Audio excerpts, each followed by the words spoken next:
Hello guys, welcome to lesson 90, Composite Transformations of Saxon. This is Mrs. Belyakov. The purpose of this lesson is to learn how to perform composite isometry transformations. Let's recall what isometries are. We have translations, rotations, and reflections. All of them are isometries. Remember that an isometry is a type of transformation that changes the position of the figure, not the size or the shape. Let's see example 1. Example 1 says, reflect triangle ABC across the line M. This is triangle ABC and this is line M. And then it says, and then translate it along the vector V. The vector only indicates to which side I'm going to move my figure again. On this graph, we can see the solution. It says, first movement is across the line M. This is the pre-image, and the first movement was across the line M. Notice that here we have B prime, A prime, and C prime, and the triangle was moved with a mirror effect across the M line. And then the vector indicates that I have to move it down just to slide the figure or translate it. Triangle ABC now from the prime is going to be moved down as indicated by the vector. And here notice that we have prime prime because it's the last movement. This is the original pre-image.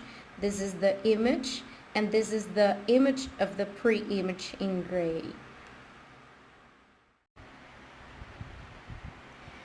Let's see another example that is a little bit more complex. Example number 3. It says, reflect rectangle STUV,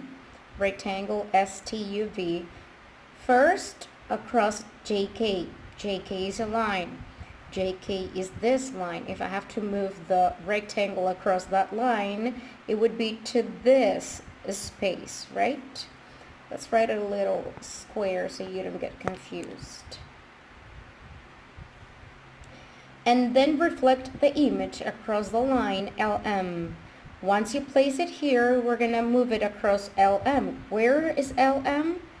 This line. So we have to move it across that line. Let's see the solution to have it a little bit more clear.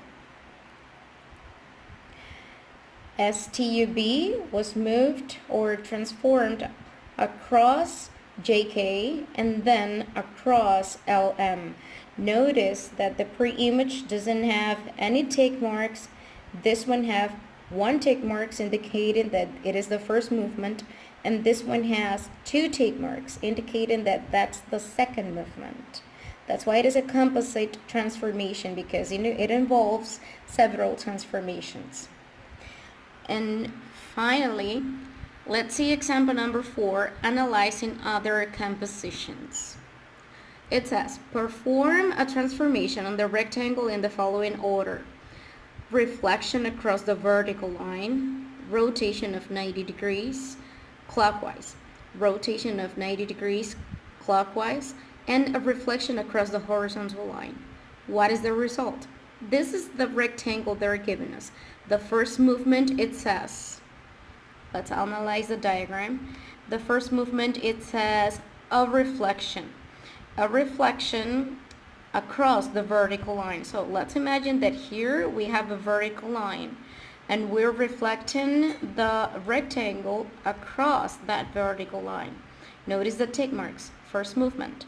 And now it says a rotation of 90 degrees clockwise. A rotation of 90 degrees clockwise. It means like this, right? But only 90 degrees. If I rotate it 90 degrees, notice the position of the K, for example.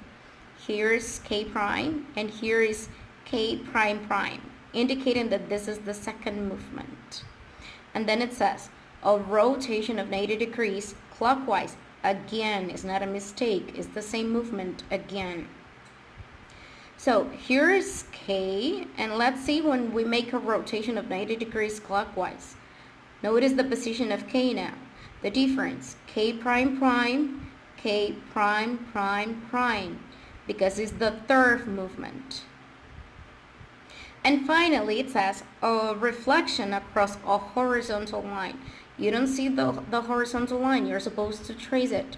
So let's trace the horizontal line and move the figure across that horizontal line. Then how many tick marks are we going to have now?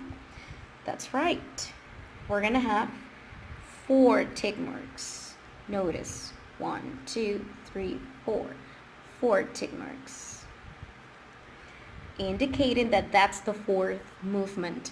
So this is the original figure, and after all those transformations, this is the final result.